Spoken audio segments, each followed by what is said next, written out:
3. Good morning, Jeff Hale here with Impeccabilities, powered by Kaizink. Today we're going to show you guys how to do some adjustments to our Hotronix dual fusion. We've got a slight issue that we're not really happy with when we shuttle it. You'll see it kind of shuttles a little bit aggressive and shakes the whole thing and rams it into the pole. Kind of happens back and forth.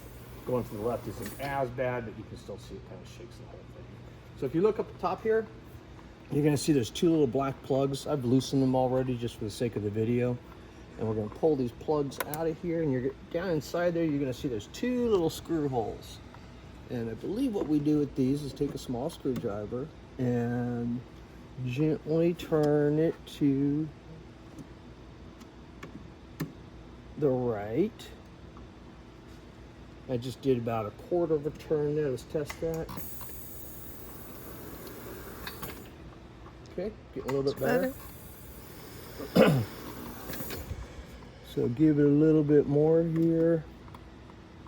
Another quarter of a turn. I'm going to go ahead and turn the left side by a quarter of a turn also. Test this. A lot less. So I'm going to give that right side just a little bit more even.